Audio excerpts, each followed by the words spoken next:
Bonjour, eh bien, je suis Jean-Michel Marcet, je suis énergéticien, magnétiseur et coupeur de feu, officiellement depuis 10 ans, après 15 ans euh,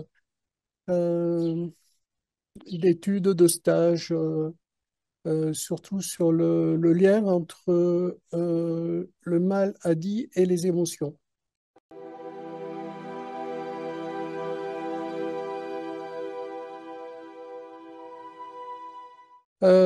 Mais ça s'est fait par hasard, si on croit au hasard, donc il n'y en a pas. Euh, J'ai été souvent, quand j'étais plus jeune, dans ma vie de jeune adulte, euh, appelé, on va dire, où on m'a donné des informations, je veux dire, concernant un futur thérapeutique, en fait. Comme par exemple, un jour, on m'a donné mon thème astral et j'avais 25 ans et à l'époque, j'étais disco-jockey en Grèce en train de faire d'Arabiradada toute la journée. Et en fait, on me donne ce thème astral. Et à l'intérieur, il y avait le jour où il quittera ses pleurnicheries, il pourra aider alors efficacement les autres dans le domaine thérapeutique et médical. Bon, forcément, sur le coup, je me dis, ils sont complètement pétés, c'est n'importe quoi ce truc. Je veux dire, c'était mon premier thème astral, en fait. D'accord? Et en fait, les choses se sont mises en place toutes seules. Et vers les 39 ans par là, je suis arrivé à un point où j'étais complètement bloqué dans ma vie. L'image, c'était que j'avais pris par exemple l'autoroute et que je prenais un endroit qui était complètement bouché et je ne pouvais même plus reculer ni avancer, j'étais bloqué. Donc j'ai cherché une solution est apparue avec une dame qui était psychologue et qui avait fait déjà les liens entre les maladies et les émotions, en fait. Donc, le jeu consistait à commencer à travailler sur soi, parce qu'on ne peut pas être thérapeute si on ne travaille pas sur soi, euh, pour commencer à se libérer, à libérer nos canaux énergétiques, libérer nos facultés, libérer plein de trucs, et le chemin ben, ne s'arrête jamais, en fait. Et ensuite, j'ai été accompagné pendant 15 ans par un lama bouddhiste ici en Dordogne qui m'a ouvert d'autres possibilités, d'autres consciences. Et puis un jour, eh ben voilà, je veux dire, ça s'est mis en place. C'était le moment.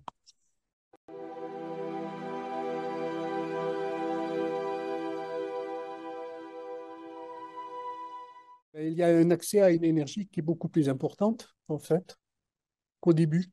Au début, j'avais commencé par le Reiki, un peu comme tout le monde, quoi, en fait. Mais je me suis vite rendu compte que, en fait, le Reiki, on dépendait d'une énergie. Et je me suis rendu compte que le plus important pour l'évolution de l'âme, c'est être relié à sa propre énergie. Donc, en fait, il faut trouver son moi, c'est le moi supérieur, en fait, la conscience supérieure, ou ce qu'on appelle la divine présence Ayam. Et à ce moment-là, quand on a commencé à faire les bonnes connexions avec son âme, forcément, le résultat est autre, quoi, en fait. On passe directement par notre propre énergie.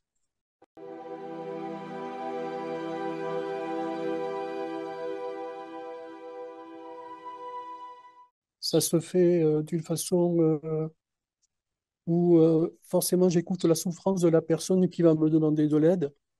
Ça fait quand même 10 ans que je travaille à distance, à toute distance. Il n'y a aucune distance en énergétique de toute façon. Il y a même des témoignages de Tahiti. Donc en fait, on est sur l'autre côté de la planète. C'est assez amusant. Et en fait, c'est en écoutant la souffrance de la personne que généralement, on va commencer à faire un nettoyage énergétique et émotionnel de façon à nettoyer déjà tout ce qui ne nous appartient pas, les cristallisations émotionnelles. On est tous des éponges, donc en fait, on porte plein de fardeaux, je veux dire, et puis il y a des choses qu'on a besoin de comprendre et que l'on traverse et qui sont des fois aussi liées à des mémoires familiales ou des mémoires karmiques, ce qu'on appelle karmiques, c'est-à-dire que ce qu'on a déconné un petit peu à droite et à gauche dans d'autres vies, et que l'on porte, et que lorsqu'on vient s'incarner sur Terre, on vient travailler pour se libérer de tout cela. Donc, au bout d'un moment, les gens, ils ont des douleurs, ils ont des mal-être, ils sont pas bien, et voilà. Donc, il y a une question qui est posée. OK, d'abord, on fait un nettoyage, et après, on va aller rentrer dans le vif du sujet pour pouvoir les libérer, quoi, en fait.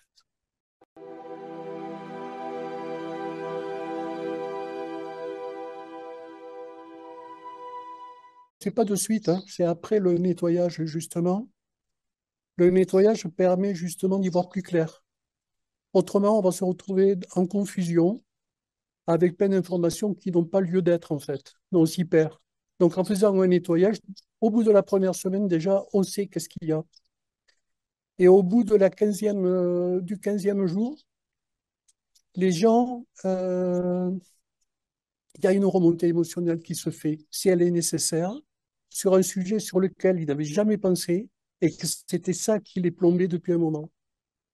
Donc, à ce moment-là, après, il suffit de le libérer parce que la conscience, c'est arrivé au niveau de la conscience.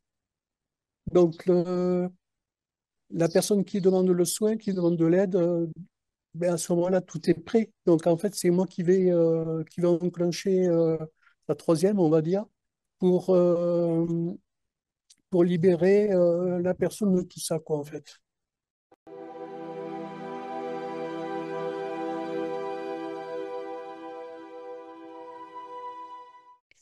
21 jours, c'est le temps nécessaire à une cellule de changer de programme. Ça vient de la médecine chinoise. C'est pour ça que ça dure 21 jours. Des fois, ça peut même durer un mois en fonction du poids émotionnel qu'il a besoin de libérer. Si ça dure un mois, il n'y a pas d'augmentation de tarif, il n'y a rien du tout. C'est en fonction du besoin de la personne, quoi, en fait. Et après, au niveau des différents plans, vous dites, les différents plans, je veux dire, c'est les différents corps. Il y a tout un travail sur les corps énergétiques parce qu'il faut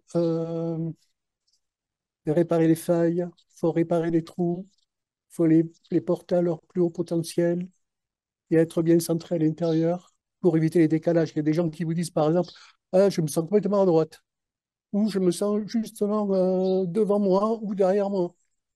Donc là, ça passe par là, il faut tout recaler, quoi, en fait. Et il faut faire gaffe aux sorties de corps. Moi, une fois, je me suis vu aller chercher des croissants et je me suis vu dans la rue.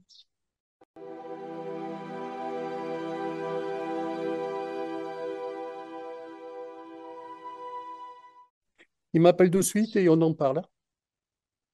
Moi, je suis simplement là pour les rassurer et pour les en libérer de suite.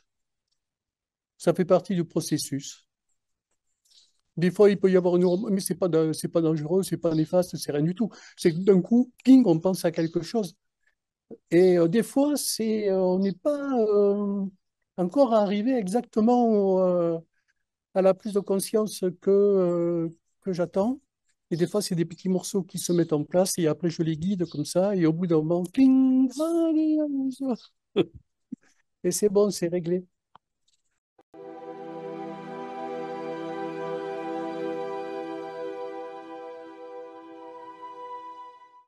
Ah, c'est une bonne question. C'est pour ça qu'il y a une partie de nettoyage de tout ce qui ne nous appartient pas et de tout ce qui n'a plus lieu d'être aujourd'hui. C'est pour éviter ce piège-là. Après, au niveau du mental, euh, il y a une partie, alors je ne sais pas pourquoi en fait, mais pendant mes soins, il y a une partie d'une méditation bouddhiste qui s'est incrustée dedans.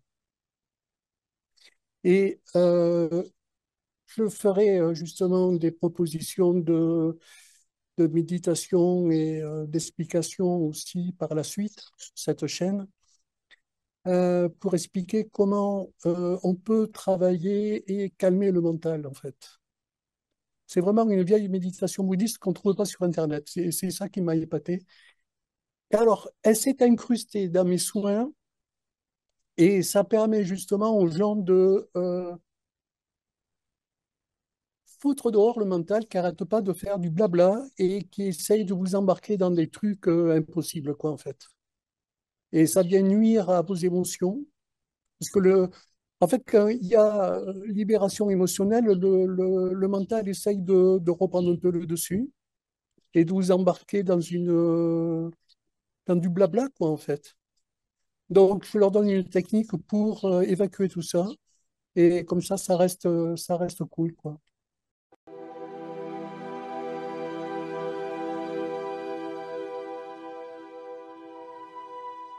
Je les aide et je les motive et pour qu'ils restent vraiment droits dans leur truc, pour pas que ils s'échappent à droite et à gauche. C'est vraiment pour rester focalisé dans le soin. Vous savez, ça m'est arrivé pas mal au début, ça. Des gens, ils veulent rien entendre, ils veulent rien savoir. Ils achètent un soin, j'ai plus de nouvelles. C'est comme si ils achetaient un paquet de chips, en fait, et puis c'est tout. Donc, bon, chacun est libre de demander un nettoyage, mais en fait, il faut quand même le comprendre, enfin, il me semble. Après, voilà. Et ensuite, après, le côté plaintif que j'écoute pas trop, d'ailleurs, parce qu'en fait, faut pas rentrer là-dedans en tant que thérapeute. Il vaut mieux conseiller et accompagner la personne simplement à comprendre dans quoi elle est et de façon à accepter ça et de s'en libérer. C'est tout, hein. Je veux dire, c'est vraiment un accompagnement qui est doux et ce qui est bien, c'est qu'en fait, la plupart des gens, à la fin d'un soin comme ça, ils deviennent conscients. Ils ont compris le truc, dans quoi ils se sont mis. Et après, ils ont compris qu'en fait, au lieu d'accuser les autres, ils étaient responsables de leurs émotions. Et à ce moment-là, ils arrêtent et ils comprennent que c'est à eux de prendre les directives pour changer de chemin et d'évoluer, en fait. Le truc, il est là.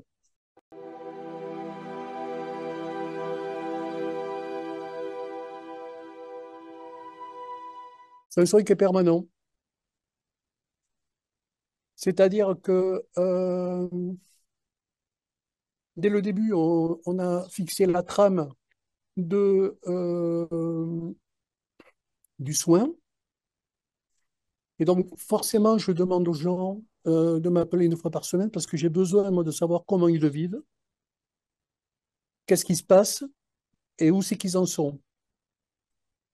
Quitte à remodifier le soin de façon à arriver exactement, vu l'évolution, à corriger le soin de façon à ce qu'ils arrivent exactement au résultat qu'ils ont besoin.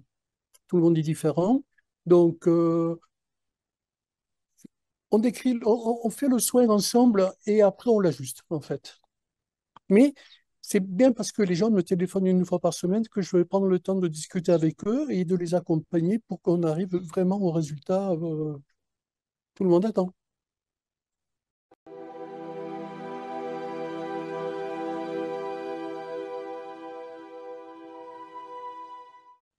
Ben, ils sont rassurés déjà d'avoir un rendez-vous hebdomadaire, de mise au point, de pouvoir expliquer qu'est-ce qu'ils ont vécu.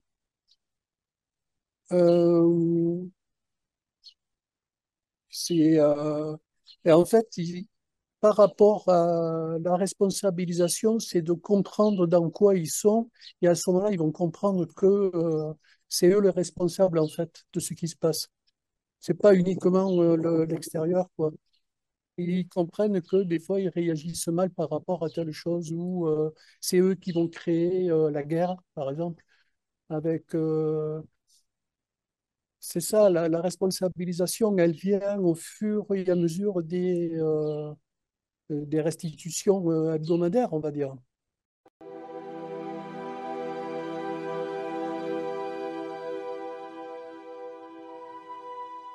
Bon, c'est comme pour les personnes, hein. Je veux dire, c'est comme pour le coupeur de feu, par exemple, je voyage aussi, je me déplace.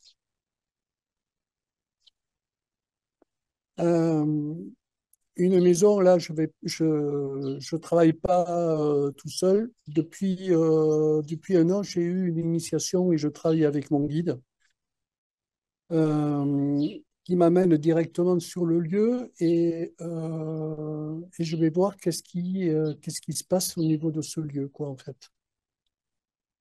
C'est, est-ce que ma maison, par exemple, est neuve? Est-ce que j'ai besoin de la faire libérer? C'est une question, d'après vous. Le truc, c'est que si le maçon qui a construit les murs était en pleine dépression, je vais avoir une énergie dépressive dans la maison, qui sera légère. Mais il suffit de rentrer soi-même dans une énergie dépressive, ça fait écho. Après, il y a l'histoire des lieux. Moi, par exemple, ici, dans la maison que j'occupe, je suis en face de l'ancien hôtel moyenâgeux, on va dire. Et donc, la partie où j'habite moi, c'était les étables. Et il y avait un truc qui n'allait pas. Et en fin de compte, il y avait eu un incendie criminel où il y avait des chevaux et des humains qui étaient morts là-dedans. Et la bâtisse a été construite bien après, mais il restait cette mémoire-là. Et c'était assez perturbant dans la maison. Vous voyez, en fait, c'est des histoires de mémoire en fait, qui sont enregistrées, soit dans les lieux, soit dans les murs. Tout est enregistré en fait.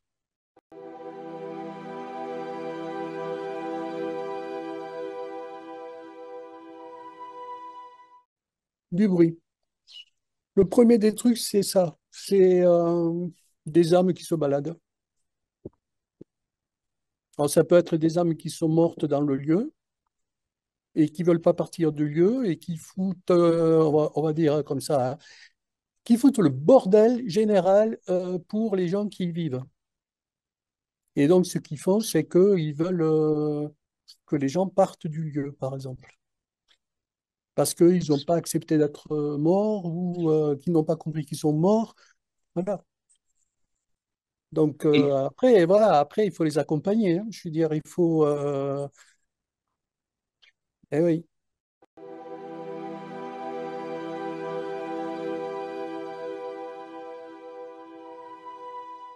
Quand je fais un nettoyage comme ça, je me relie donc avec mon guide et j'invite le guide du lieu. Déjà, eux, ils savent ce qu'il y a à faire.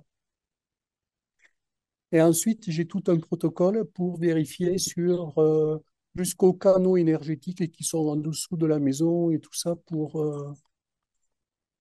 tout nettoyer, quoi. Donc, c'est un travail d'équipe. Et des fois, eh ben, voilà, il y a des surprises, hein. Comme moi à la maison, je n'avais pas pu imaginer ça, quoi, en fait. Mais depuis, c'est hyper tranquille.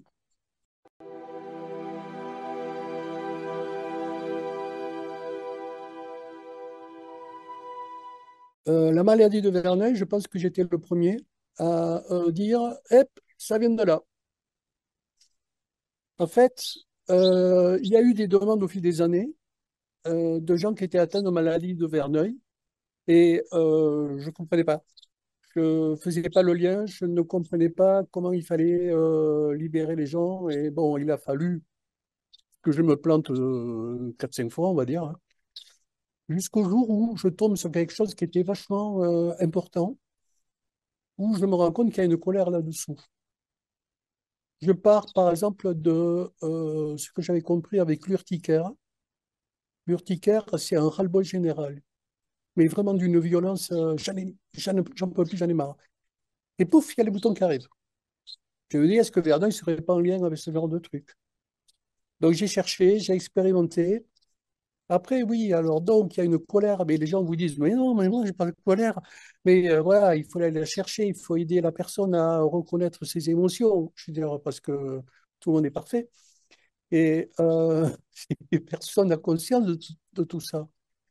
Donc, pareil, je veux dire, par rapport à un travail qui va être spécifique pendant un mois, va constituer toujours de par la même technique, c'est-à-dire le nettoyage de tout ce qui ne nous appartient pas, de façon à y voir plus clair sur cette catégorie émotionnelle liée à la maladie de Verneuil, pour aller retrouver la colère. Et puis les colères, il y en a tellement. Ça peut être du grand n'importe quoi, ça peut être de la non-reconnaissance, comme ça peut être un gros caprice, comme ça peut être quelqu'un qui est bouffé par sa mère, ça peut être, voilà. Oui, ou des gens qui retournent leurs forces contre eux-mêmes aussi, ça existe ça. C'est super bien, il y a des très très bons résultats. Ça, c'est quelque chose qui tient très très bien la route. Mais après, il faut de l'expérience parce qu'il faut la trouver, la colère, hein. Je veux dire, ça, c'est pas du tout évident, quoi. Il faut vraiment accompagner la personne et qu'elle comprenne dans quoi elle est. Et quand elle a compris, pouf, ça part.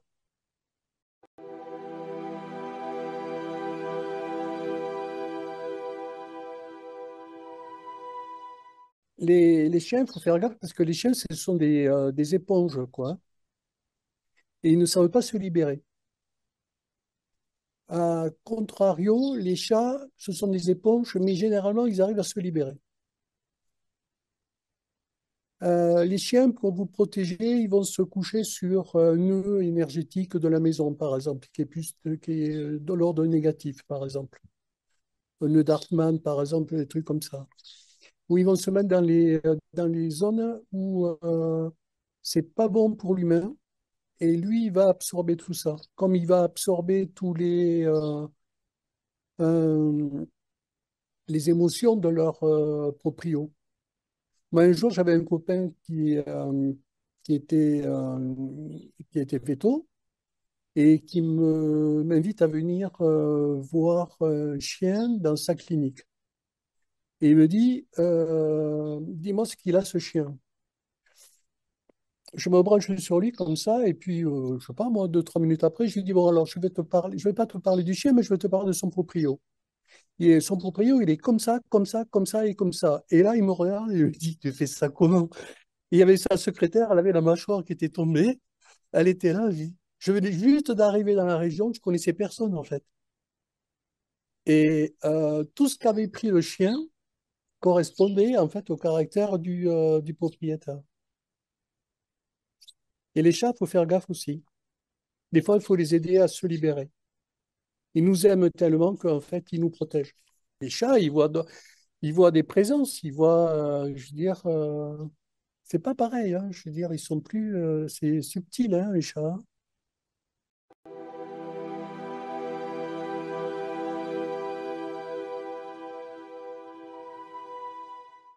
Un jour, j'ai été confronté par rapport à mon gamin que j'ai élevé tout seul et à l'âge de, je sais pas, 7, 8 ans par là, il n'arrêtait pas de faire des bronchites en fait. Et plus ça allait, plus les ordonnances devenaient de plus en plus conséquentes. Et à l'époque, je m'étais posé la question de savoir quel était le collègue qui pouvait me donner une information. Donc je m'étais branché sur tous les collègues qu'il y avait. Je m'étais posé la question et à un moment donné, je savais que c'était telle fille qui pouvait m'aider, qui pouvait me donner l'information. Je suis allé la voir et elle m'a donné le nom de médecin qui travaillait différemment. Et quand je suis arrivé avec le gosse, le gamin, chez lui, il a commencé à me dire, oui, mais c'est normal, il n'a rien du tout, c'est à toi.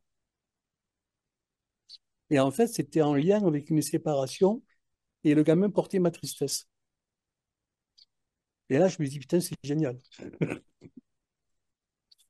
Et effectivement, le gamin a été soigné, je sais pas moi, allez, on va dire 10 jours plus tard, il toussait plus. Il était hyper déçu parce que lui, il était dans la reconnaissance. Je suis très malade, donc il avait des grosses poches de médicaments. Puis d'un coup, il se retrouvait avec un tube de rien du tout, en fait. Et moi, ça m'a ouvert une autre voie, en fait. Je me dis, c'est génial. Et donc, j'ai continué et il m'a expliqué qu'en fait, les gamins, c'était des éponges énergétiques jusqu'à 14 ans à peu près, parce qu'ils voulaient que tout se passe bien dans la maison. Donc, ils prennent. Après, il faut les décharger des fois, parce qu'ils ne savent pas se décharger. Et alors ça, cette histoire, c'est vachement bien. C'est un jour, j'ai eu un gamin comme ça de 5 ans qui était infernal. Le style de gamin que vous ne supportez pas dans les supermarchés. Vous savez, qui se roule et qui hurle et tout, là, le truc, là, vous le prenez. Et donc, je fais un travail avec la maman et la maman n'a retrouvé aucun incident spécifique, en fait. D'accord? Par rapport à ce qui aurait pu arriver au niveau émotionnel et tout ça. Donc, on remonte à la naissance, parce qu'à la naissance aussi, il peut se passer des petits drames, hein. Donc là aussi, des fois, il est nécessaire de nettoyer juste la naissance. Ça arrive. Surtout avec les césariennes, où des fois, ils sont pris par surprise.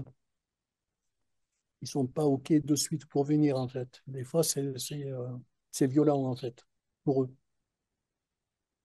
On ne trouve rien du tout là non plus. Et je lui dis, bon, alors, qu'est-ce qui s'est passé pendant la grossesse?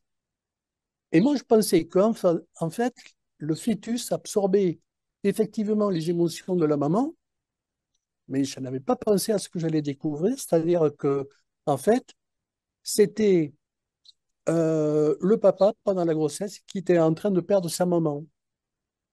Et l'angoisse qu'avait le père, le gamin l'avait récupérée. Et une fois que cette angoisse-là, elle a été enlevée, le gamin, il a eu de nouveau un comportement tout à fait normal. C'est dingue, hein? Et ça, tous les témoignages qui sont sur mon site internet, je veux dire, c'est du vrai, c'est pas du faux, c'est du vécu, et tout a un lien comme ça. Après, je dis pas que c'est à 100%, mais je veux dire, dans l'expérience, il y en a plein, hein.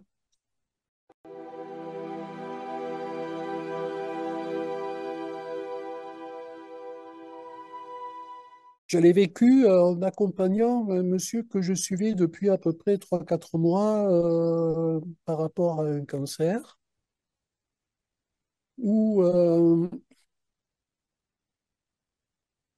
3 4 soirs avant son départ, sa femme non, ouais, voilà, je me retrouve, j'étais en fait à la table de ma cuisine, et d'un coup, je me retrouve ailleurs. C'était rigolo parce qu'en fait, j'étais dans ma cuisine, mais j'avais l'impression que mon mental était ailleurs, quoi, en fait. Et là, je vois des choses, je vois des couleurs, je vois des trucs, bon. Et je sais pas, j'ai l'impression que je suis au pied d'un lit. Donc, cette personne, moi, j'étais en Dordogne et cette personne était à Rennes. Le lendemain, sa femme me téléphone pour faire un point et elle me dit, bah, je crois que c'est bientôt la fin. Je dis, ah bon, pourquoi? Elle me dit, bon, il a commencé à avoir du monde et tout hier au soir. Ok. Et elle était où, cette personne? Ben, au pied de son lit, à tel endroit. Et là, j'ai dit, non, attendez, c'est moi. Et je lui ai dit, attendez, bon, j'ai vu telle couleur, c'était quoi ce truc-là? C'était un liseré vert avec du rose. Et là, grand blanc, et elle me dit, je sais pas comment vous faites. Je lui dis, mais dites-moi, qu'est-ce que c'est? Elle me dit, c'est son pyjama. Je lui dis, putain. Et, euh, et en fait, au moment du décès, 1 heure avant, elle m'a appelé et j'ai commencé à créer un tube de lumière. Et j'ai invité son âme avant que le corps soit décédé. J'ai invité son âme et son esprit, quoi, en fait, à rentrer dans le tube de lumière. Au bout d'un moment, j'ai vu cette fameuse euh, chaîne qu'on entend souvent parler, d'accord? Les gens qui font du voyage en astral, ils disent toujours qu'ils sont reliés par une chaîne au corps. Ça permet de revenir dans le corps, en fait. Mais c'est une chaîne de vie aussi. Et donc, d'un coup, je vois cette chaîne-là, et d'un coup, il y a eu un gros zoom, Et d'un coup, il y a tout qui est parti en poussière. Et là, je lui envoie un texto, je lui dis, c'est fini. Tac, lui, il a pu partir direct. Et là, d'un coup, j'entends, mais il y avait un bordel d'un coup au niveau énergétique. En fait, j'y étais dans cette pièce.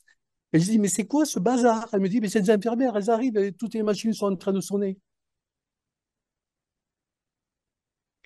Et donc, maintenant que je suis quand même, je voyage un peu plus maintenant dans certaines parties où il y a des gens qui m'appellent pour faire passer des âmes ou aller chercher des âmes, par exemple, dans l'astral. Là où elles sont, c'est pas un voyage à faire comme ça parce que c'est dangereux. Ça dépend où sont les âmes et dans quelle forme de pensée elles sont. Et il y a souvent des familles qui m'appellent parce que elles ne savent pas comment intervenir face à la mort, qu'elles ont envie de faire quelque chose, mais elles n'ont pas envie non plus de rentrer dans la culpabilité de n'avoir rien fait. Donc en fait, c'est bien d'accompagner un mourant, que ça se passe le mieux possible pour cette personne et qu'elle soit guidée vers la lumière qui lui correspond après.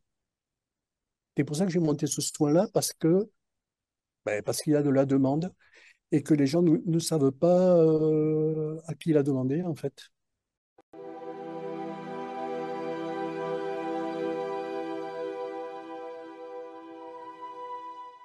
C'est vraiment une négociation. C'est terrible.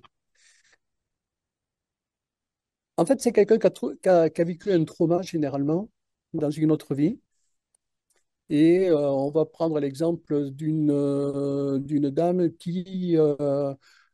qui on lui a enlevé ses enfants, dans le Moyen Âge, on va dire, et qui a développé une haine et qui a mis plein de condamnations sur les hommes, en fait, par exemple. D'accord? Donc, ça va créer une mémoire où les femmes vont être en guerre contre les hommes, et on ne sait pas pourquoi. Donc, en fait, c'est répétitif. Et on est tous embarqués dans des mémoires comme ça. Et donc, mon rôle consiste, donc là, j'y vais avec mon guide, mais mon guide m'y amène direct, en fait. Je n'ai pas besoin d'aller chercher midi à 14 heures. Il m'amène directement vers l'âme qui est en souffrance et qui a fait des condamnations sur les hommes, par exemple, on va dire, hein, parce qu'il y a tellement de... C'est un exemple. Et il va falloir que je négocie avec elle pendant un moment pour que, elle lâche cette mémoire-là et qu'elle parte et qu'elle soit libérée de tout ça. Une fois qu'elle est libérée de tout ça, alors des fois ça peut durer 2 heures, hein. C'est de la négociation. Il faut leur apporter énormément de l'amour et de la sécurité surtout. Parce que c'est des âmes qui sont restées dans des souffrances incroyables. Et ensuite, ce qu'il faut bien comprendre, c'est qu'on va prendre l'exemple, par exemple, euh, d'un squelette. On va dire que l'âme qui a créé cette mémoire, elle est en haut. OK? Ensuite, il y a d'autres âmes qui ont vécu juste après, qui ont été touchées par ça, parce que les âmes, généralement, elles sont touchées par ça parce que soit elles sont en résonance avec ça, soit elles ont été victimes de ça. Et en fait, d'un coup, on se retrouve avec un gros bouchon d'âme. Et là, c'est la consistance, quoi. C'est tout. Alors, des fois, il y en a peu, mais des fois, il y en a beaucoup. Ça dépend depuis combien de temps, je veux dire, cette mémoire est active, quoi. Donc, ça permet de libérer tout ça, et de libérer. Ouais. Et là, c'est pareil, il faut être hyper protégé parce que, je veux dire, il y a des sources d'énergie qui ne sont pas contentes parce qu'on libère quelque chose qui est dégueulasse et qu'elles, en fait, elles sont servies pour s'en nourrir, quoi, par exemple.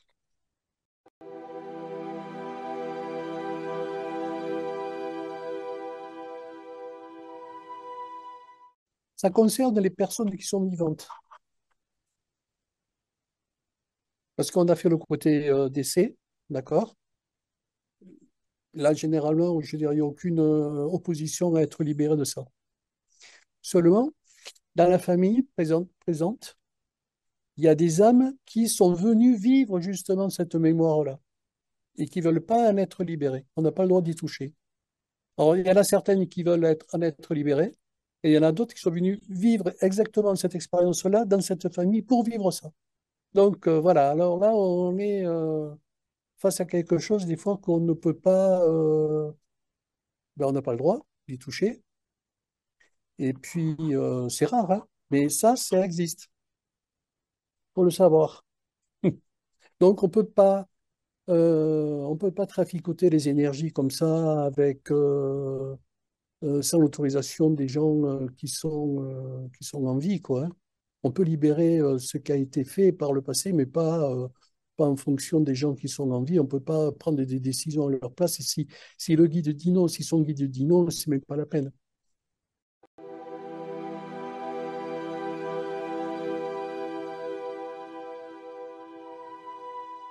La déprogrammation cellulaire, elle se fait justement par rapport à quelque chose, une mémoire familiale. Il faut être libéré de la programmation dans laquelle on est tombé, en fait. On est tombé dans un schéma répétitif, lourd, et généralement, il n'y a pas de hasard, on tombe là-dedans parce qu'on a déjà vécu ça et qu'on est porteur de ça aussi. Donc, en fait, c'est imprimé dans nos cellules et c'est imprimé dans notre ADN. Dans l'ADN, c'est super, hein, l'ADN, hein. Je veux dire, toutes les informations sont enregistrées là-dedans.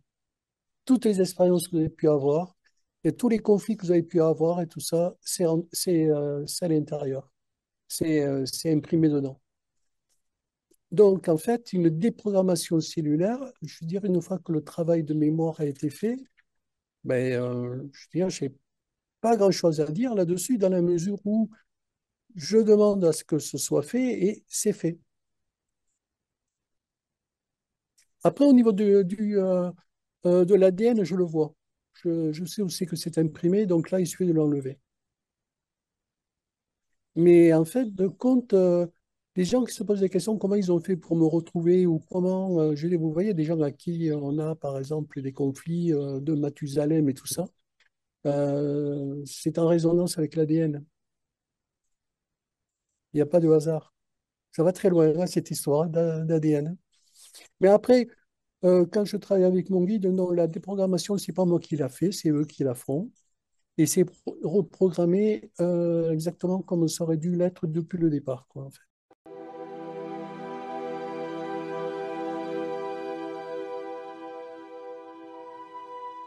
On voit bien que les choses se répètent de famille en famille.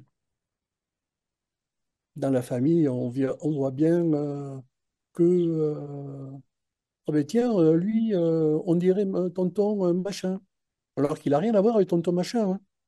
Mais il fonctionne exactement pareil.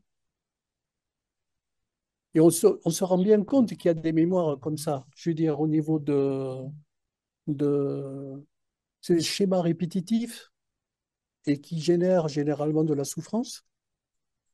Donc, à ce moment-là, je veux dire, il faut arrêter, quoi. Il faut qu'il y en ait un dans la famille qui dise, bon, maintenant, ça suffit, on remet tout ça à zéro.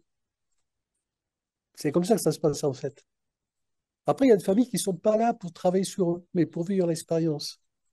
Il y en a d'autres qui ont tellement accumulé de conneries à droite et à gauche dans des vies précédentes qui ont besoin de s'incarner et de tout faire péter autour d'elles, de remettre tout à zéro pour pouvoir se réincarner par la suite et de vivre des vies plus légères, parce qu'autrement, ça devient impossible.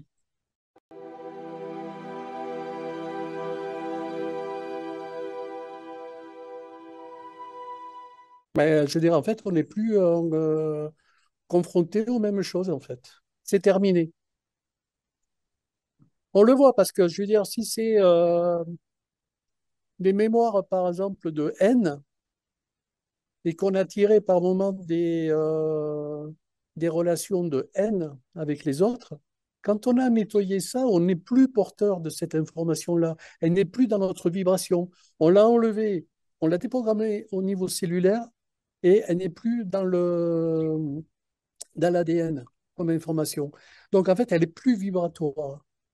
Donc, la vibration n'y est plus. Donc, vous n'attirez plus ça. C'est ça le truc.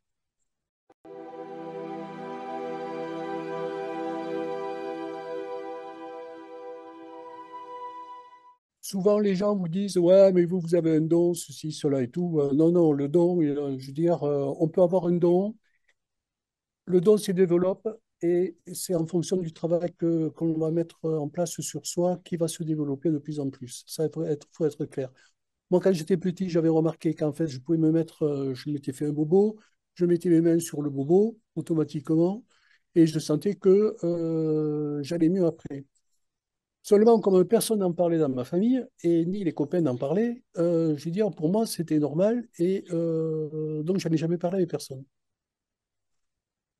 C'est plus tard, à l'âge adulte, que j'ai commencé à me rappeler que je pouvais enlever les brûlures. Bon. Ensuite, en fonction du boulot que j'ai mis quand j'ai commencé vraiment à m'installer il y a 10 ans, j'ai commencé à avoir encore une fois des personnes qui me disaient, oui, mais moi j'ai l'eczéma, j'ai ceci, j'ai cela, voilà. Et j'étais face à des trucs que je ne connaissais pas du tout. Déjà, quand je voyais des gens, des coupeurs de feu qui disaient qu'ils arrivaient à couper le feu à distance, pour moi, c'était inconcevable, quoi, en fait. Je ne comprenais pas comment ils pouvaient faire. Et donc, souvent, lors de séances de méditation, je posais la question et je- je demandais, en fait, comment je pouvais euh, rendre service et soigner à la personne en fonction de comment soigner un eczéma, comment soigner un urticaire, comment soigner un zona. Pour moi, c'était pas possible en fait. Et puis les réponses me sont venues durant les nuits qui ont suivi cette demande.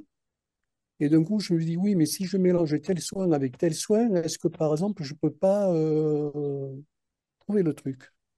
Donc j'ai essayé. Et là, je suis rentré dans une histoire vibratoire ou quand j'ai la personne au téléphone, soit je la fais venir devant moi, soit c'est moi qui me déplace. Je corrige exactement ce qu'il y a et ça s'arrête. Le zona en trois séances. C'est pour ça que j'appelle ça les soins de 3 fois 30 secondes. Les gens, ils hallucinent. Ils disent, mais en plus, ils touchent même pas et tout. J'ai dit, mais non, j'ai même pas besoin de toucher.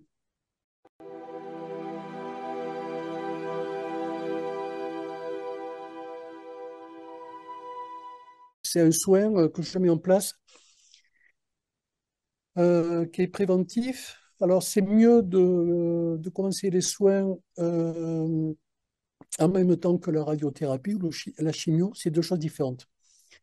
La radiothérapie, c'est des brûlures. Donc, je lance un soin une semaine avant la radiothérapie, de façon à ce que la personne n'ait aucune brûlure et aucun effet indésirable lié à la radiothérapie. Et ça marche super bien. Ils n'ont rien. Par contre, les gens qui attendent et qui appellent parce qu'ils sont brûlés, parce qu'ils pensaient, comme toute la plupart des gens, qu'en fait, ça passera pas par moi, ça atteint les autres, mais pas moi. Ben après, il y a du boulot pour récupérer, quoi. Et en chimiothérapie, c'est pareil. En chimiothérapie, ce sont tous les effets indésirables. Il peut y avoir des effets de brûlure dans les pieds, dans les mains. Je veux dire, bon, tout ça, c'est hyper bien atténué par rapport aux soins. Et surtout, moi, je rajoute aussi un accompagnement quand même émotionnel pour ces personnes-là qui sont un peu désœuvrées et qui ne savent pas à qui parler, quoi.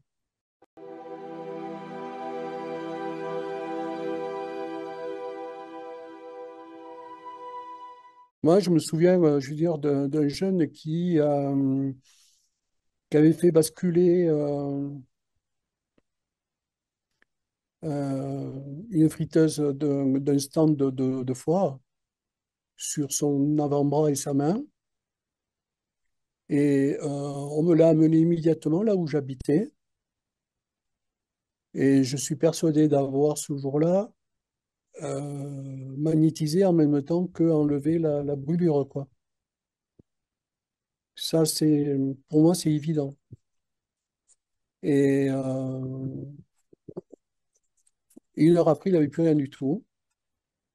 Le seul truc, c'est que comme il avait laissé ses mains comme ça, d'accord? Ses doigts serrés comme ça, en fait, quand il ouvrait comme ça, il y avait des brûlures là. Et c'est tout.